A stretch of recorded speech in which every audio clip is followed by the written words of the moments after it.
If you left the last video feeling a little bit, I did too.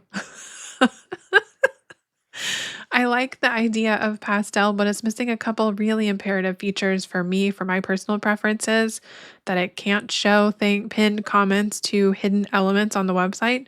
The fact is, websites have a lot of hidden elements. I mean, we're talking drop down menus, the links inside of them. They're not hidden, but they're hidden until you actually trigger the drop down. And FAQs, the questions in FAQs. If the comment is pinned to an answer in an FAQ, you don't see the pin until you've opened the FAQ, but you don't know to look there until. Uh-oh.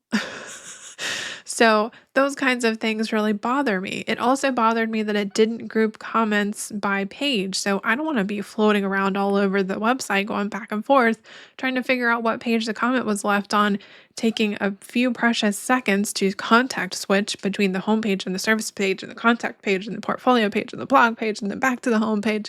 No, no. Do they not understand what it's like to sift back and forth? Why would they do that to us? So for workflow to come in hot with a beautiful interface and charging $17 a month for the service, I thought maybe that would be a better option. And it turns out that it's exactly the same option. It just costs money. Now, that's not fair. It is beautiful. It's by far the most attractive platform that I've seen so far.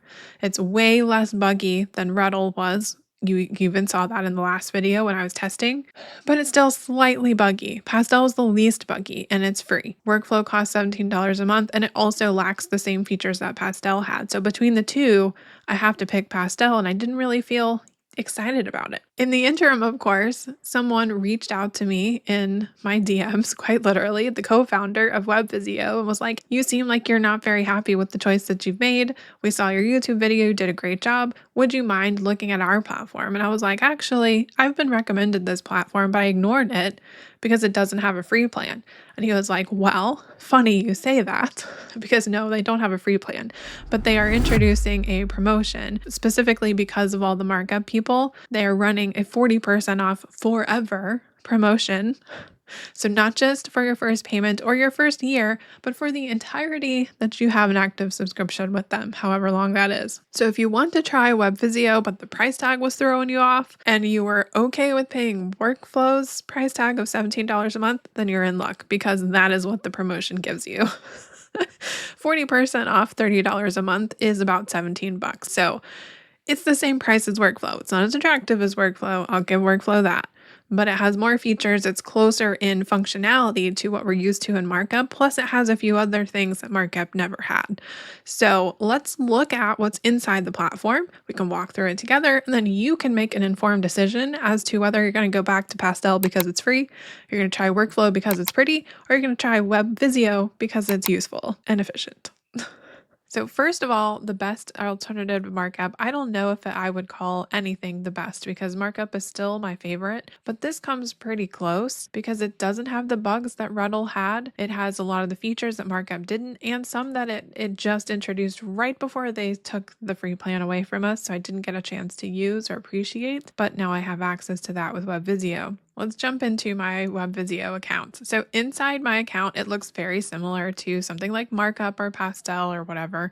You can upload files, you can add URLs. The new board is more of a task management. It's very light task management, but you can do this much like Workflow. They're introducing the idea of doing light task management inside of the same space that you manage tasks on the website itself or the asset or whatever you're uploading. So that's an interesting feature I won't be using because I have other tools for that and need to keep those things in other places. That said, it might be nice to have. So to start a new project, you just type in the URL. I'm going to do squarespace.com. I'm going to create a new project for Squarespace's website. And then when you click on the project, you open it up and you have the sidebar for the comments, just like you do with MarkUp and Pastel and Workflow and most of the others.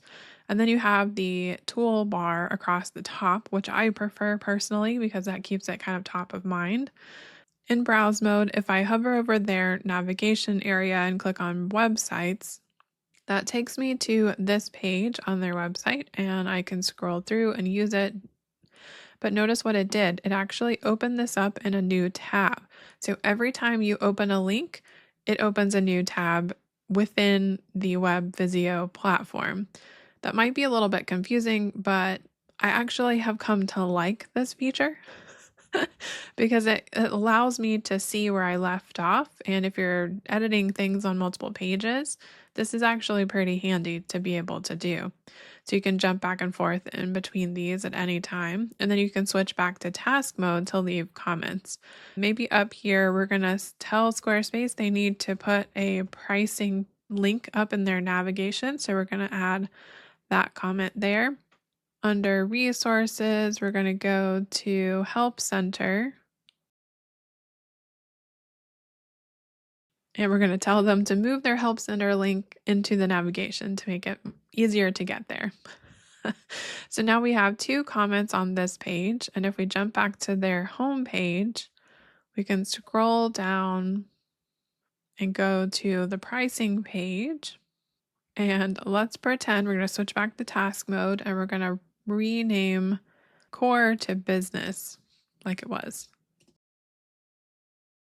So now you can see we have a few comments stacking up over here in the sidebar. So let's look at some of the comments. If I click on any of them, I have more information. I can click the add comment button to start a thread on the comment, just like we could in MarkUp, but you have a lot of icons down here. So what are these things?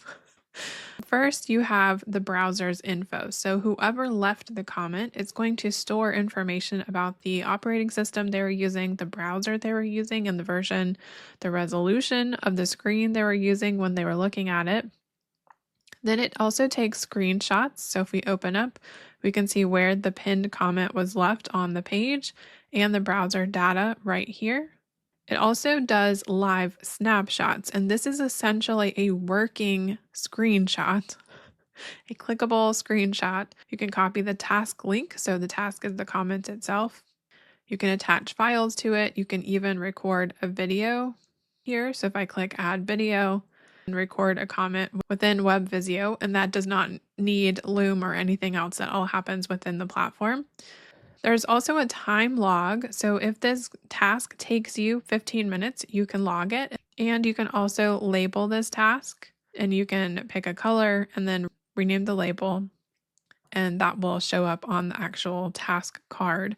You can come back later and you can edit whatever you said in here. And you can also delete it. Up here across the top of the task, you can set the priority level. So let's say this one is high. And you can set a deadline for it, and you can change the status for it. This is something that was introduced in MarkUp right before they kicked us all out, so I appreciate having that. Now, if this looks a little cluttered for you because you're looking at the status, you're looking at the marker number, the title of the task, maybe the due date for the task, the priority level, who left it, all of these icons, the link or the page itself, open task and show marker that actually opens this task and shows the marker wherever it was, the date and the timestamp it was left. If all that feels a little cluttered to you, there's this icon right here, which is the simplified version, which I like much better. You can still see all of that stuff if you actually open the task itself, but out here you see less, which is what I prefer. So as far as being able to filter, because this was the thing that Pastel and Workflow were both missing for me, it doesn't automatically group tasks by page, but you can filter down to the page. So if I only want to look at the comments on the pricing page, then I can filter it down and just work on that page by itself. And it gives you a little red dot when the filter is active, so you can see there are other comments. If I switch the filter to the second page, I can see the other 2 comments are here, and then I can reset the filter to turn it off. If I change the status of this one to in progress, it changes here. So if I come back, there's not 3 tasks listed anymore. It's moved that task into the in progress area. And if I change it again to done, it'll move it again. So let's go back in and change this one to in progress. Now we have 1 open, 1 being worked on currently, and 1 in the done status, and that was the highest priority. Now, the reason this is pretty cool is because not only do you have the ability to manage tasks in this little sidebar, you also have the ability to manage it in a task board. So if you don't need to look at the website and this stuff is something that you just need to see the actual feedback they gave you, And then you can switch to board view, and it knocks the website out of the view entirely. You can literally just work through the tasks right here. And this is pretty cool, actually.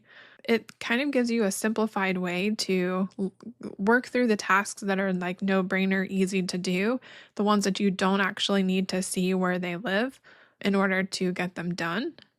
And you can drag and drop them between columns if you want to change the status rather than opening and then changing the status from here. If you have additional tasks related to the website but not pinned specifically to a particular item, then you can add a new task and create that from here. And then it's not actually tied to anything on the website. In this case, you can see that's on the board alone, not tied to the asset. So if we switch back to task mode, we can see the task here, but it has no pinned comment because there is nothing that it's pinned to. So I think that's actually pretty nifty. You can still look at the tasks in this mode in the full view with all the details, the filtered view, and you can sort them if you need to. You can group select tasks and change statuses in bulk. You can change their priority. You can delete them. Back in task mode, there's a couple of other features that I haven't covered yet. So you also have the all tabs list. If you have a bunch of tabs open because you've been going through feedback on a big website, you can open the tabs list. So that's these tabs, not your browser's tabs, and search for the particular page you're looking for to get to it quickly, which is great. And then you can also open any of these in a new window. You can refresh the project, and you can also, depending on your plan, you can look at this in full screen mode, responsive mode. So let's switch that. Responsive mode gives us the ability to change the width of the screen size that the website is being viewed in manually. So if we're wanting to see a particular pixel width, we can type it in up here. So let's say we want to look at 767. That's a rough tablet view. We can see the website in that particular view. Or we can set it to tablet and we can pick one of popular sizes. So maybe iPad Pro size. And we can also rotate it. So this is landscape view for iPad Pro, and this is portrait view for iPad Pro. We can also change it to iPhone. I always say iPhone like that's the only type of mobile phone that exists. I'm sorry, guys. I'm just an Apple girly. We can change it to phone and then pick, for example, the 15 Pro Max, and then we can rotate that. We could also do Samsung Galaxy and rotate that. That's a pretty cool feature that I've not found in any of these others yet. And again, which options you have here might depend on the plan that you're on. But that responsive mode is really handy because it doesn't also resize your browser. It only resizes the actual viewing area of the asset you're looking at. So you can see my browser size isn't actually changing, just the area where I'm previewing the website. And if I leave a comment here,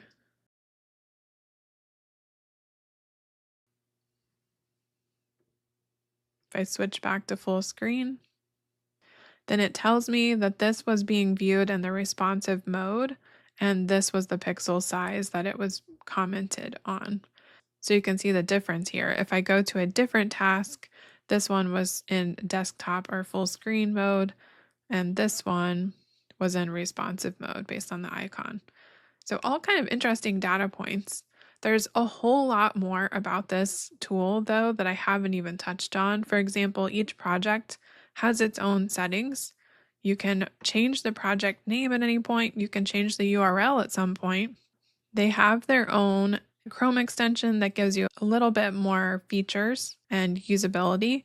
They also have team features, reporting for who's doing what in this particular project. Again, this is project specific settings, not your account settings. You also have an activity log so you can see who's commenting on what and when. You can set notifications, so whether or not you get mail and or Slack notifications. You can integrate other platforms depending on your plan. And there are some advanced settings where you can turn on other additional items.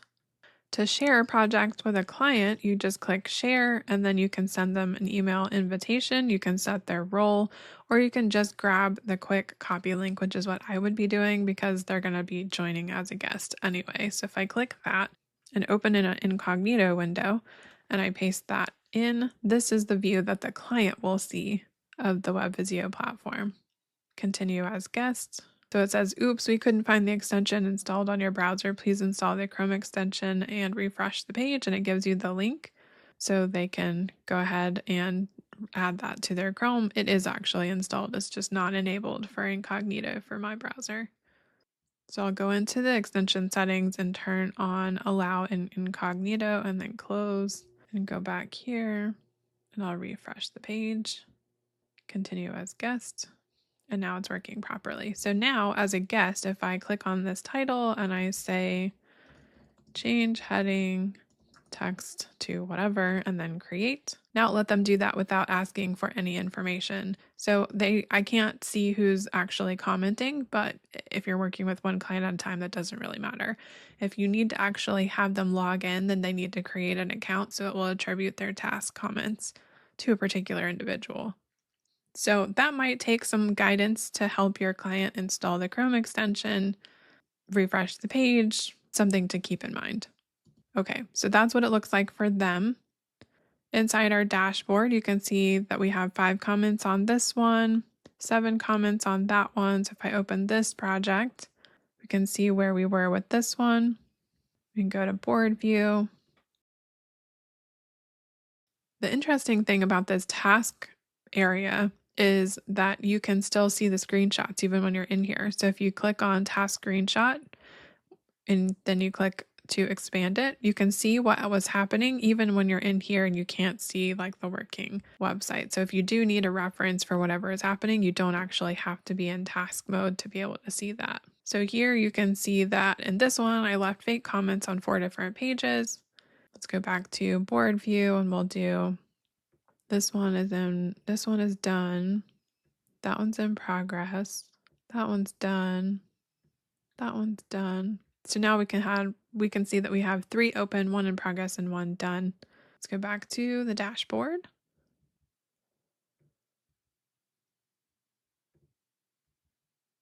In our profile area, we can set the email notifications. So there's a lot more options than MarkUp gave us. And you may or may not want to turn everything off. You'll notice that when you start testing out this platform, you'll get a lot of emails, and that's because all of them are on. But if you turn all of them off and select a hand-picked few, then you'll get far less notifications. For your account settings, that's over here in the sidebar. You have general settings, whatever your account name is, we'll call it launch the damn thing. And then when I click off of it, it saves the change. You have user and permissions areas. So you can designate new roles for new people. You can update or change your subscription level. You can change or add any integrations that you might be using. You can get webhooks if you know what that is and know how to use it. And you also have custom branding. So let's custom brand this platform for my brand because I haven't done that yet. So let's pick a logo. I'll do this one, and that just updated the logo up here in the left corner. And I'll add a favicon. So it basically puts that icon in the tab in my browser. And I'm going to choose an accent color. So the primary accent color is going to be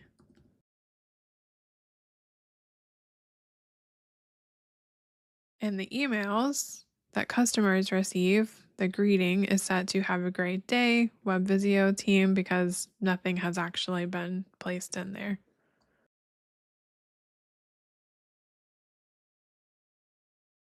And then over here in the footer, we can say, this launch the damn thing project is using Webvizio to collect feedback. There we go. That sounds fine. Okay, so let's go back to the dashboard. Oh, I like that. Oh, look at that. My brand colors. I'm so glad I waited to do that because that is my genuine response. So let's see. Oh, I love the accent showing up everywhere. That does feel very nice, I have to say. So you can see it's not a complete white label. Like I can still see all of their colors over here. And if we switch over to the board, all of their colors over here, but the accents are mine. And that's pretty cool.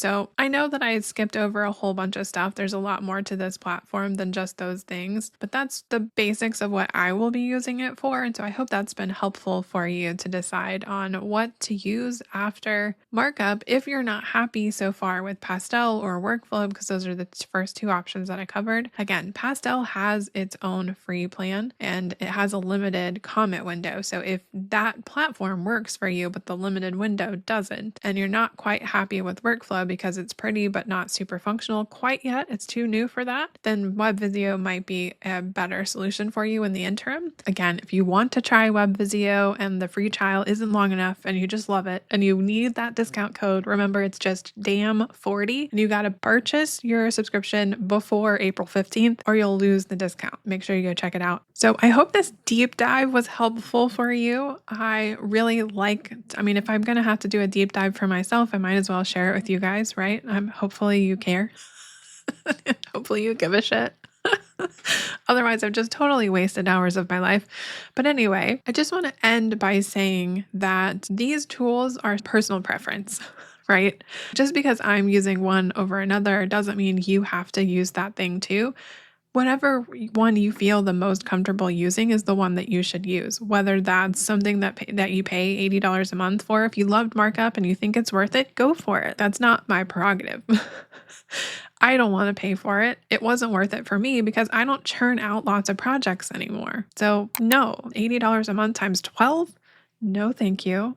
For me, that wasn't worth it. If you don't like using a platform to take feedback on websites and you prefer using Loom or Google Docs, also totally fine. That's just not for me. The reason I'm making these videos is not to show off new software to you just for the sake of showing off new software because they specifically asked me to make a video on it. That's not a thing. I wouldn't do it if I didn't think it would be useful for somebody or if I didn't have an interest in it myself. I was still looking for a solution because I wasn't completely happy with either Pastel or MarkUp. And I just wanted something that felt a little closer to what I was used to in MarkUp. So that's why I created this video. It's partly for myself and for other people like myself who are looking for the same thing because of the same issue. So if this is not you, it's okay. It's okay. You're still my people. We can still hang out here. I'm not going to hate on you for choosing Google Docs. Like, you do you. But I just wanted to say, this is not ooh, look, this shiny new thing is super cool. Go check it out and then abandon it in 2 seconds. It's just like, hey, this is an option. If what you've been doing hasn't been working for you and you need something better, this might be helpful. If what you've been doing already is working for you and you don't have any problems with it, then probably you should stick with what you have until you actually have a problem with it. That's all I have for you with this video. I'll see you in the next one. Bye!